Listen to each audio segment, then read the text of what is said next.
হরে কৃষ্ণ। যে লালসা ভরা দৃষ্টিতে সংসারকে দেখছো, সেই লালসা ভরা দৃষ্টিতে প্রভুকে দেখো।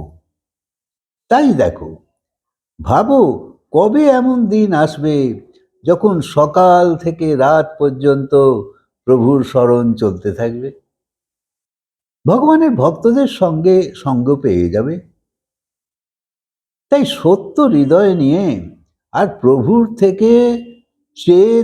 দিকে চেয়ে দেখো, সে তোমায় দেয় কি না। আরে অবশ্যই দেবে, কেন দেবে না। যেখানে কেউ ভজন করছে, তো এতে কেবল যে ভজন করছে তার হিতই নয়, বাতাবরণও তো বিশুদ্ধ হয়। ভগবান বলছে এ তো খুবই কল্যাণের ব্যাপার। তাছাড়া এর সহায়তা না করলে হয়তো আর আসবেই না। তাই ভক্তকে ভগবান লীলা বোধ করায়, যাতে তার আকর্ষণ লেগেই থাকে। কারণ মায়া ভীষণ বলশালী, ফের হয়তো ভুল করে বিগড়ে যাবে। তাই সত্য হৃদয় নিয়ে বলতেই থাকো। সন্তরা এরকমই প্রার্থনা করে, যাতে নিরন্তর কৃপা বজায় থাকে। সাধুসঙ্গ করতেই থাকো, অর্থাৎ যারা এইসবই নিয়ে আছে।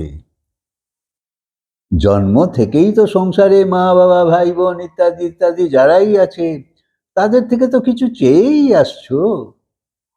খাবার জিনিস, দেখার জিনিস নানা রকম।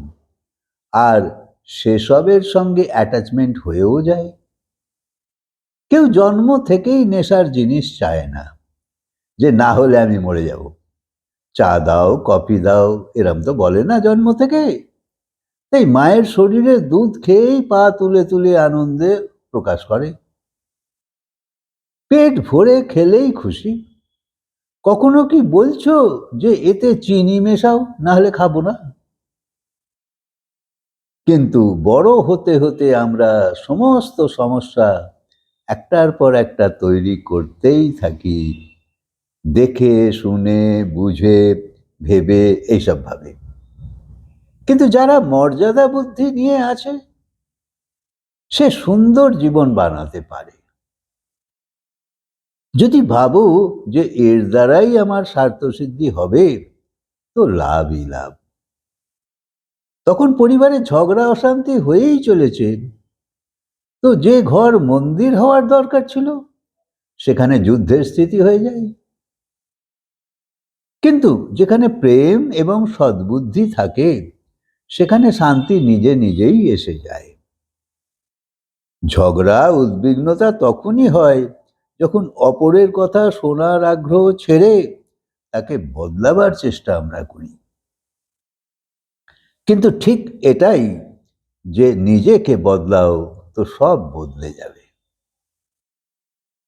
শান্তির জন্যে মৌনতা একটা বড় সাধন। হরে কৃষ্ণ।